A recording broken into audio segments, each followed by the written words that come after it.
I jo crec que a Catalunya hi ha un gran consens entorn al dret a decidir com una manera de desencallar la situació.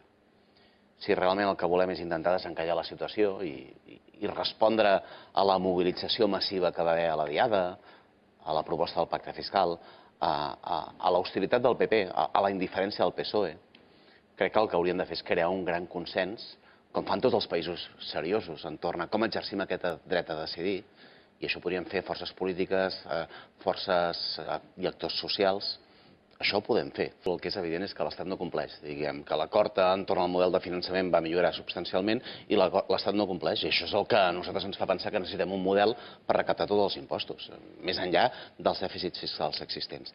Dit això, jo crec que hi havia una demanda justa entorn al pacte fiscal, que els problemes que tenim a Catalunya no es resolen només amb el pacte fiscal, es resolen també amb altres polítiques. Tenim un debat català i, afegeixo, un debat europeu entorn al que jo crec que és un error entorn a aquesta austeritat pels pobres, aquesta austeritat obsessiva.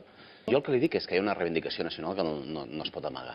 Jo no seré d'aquells que diguin no, escolti'm, la reivindicació nacional no existeix al carrer. Existeix. I és més, és fruit de l'austeritat del Partit Popular i de la indiferència del Partit Socialista Obrer Espanyol després de la sentència del Constitucional. Ara, sí que dic i sí que constato que faríem un mal favor si ens pensessin que tot el debat que tenim per davant és només aquest. Tenim també un debat que no és només català, és un debat que s'ubica en el marc europeu, entorn al sentit de les polítiques de les retallades, de l'austeritat obsessiva.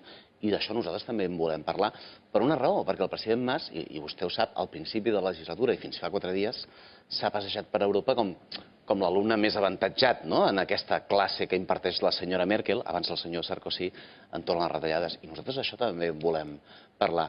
Avui no és que hi hagi un risc de fractura social, la fractura social hi és.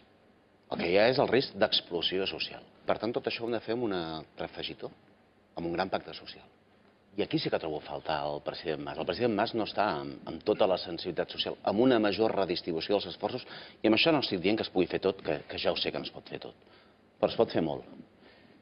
I per tant, estem en un moment històric en el terreny nacional, però no només en el terreny nacional. Dit d'una altra manera, la transició no és només nacional, és una transició també de l'estat del benestar a un escenari on tot ho decideixen els mercats, on la lògica és privada i no de pública i compartida. I aquí també és un moment històric i transcendent.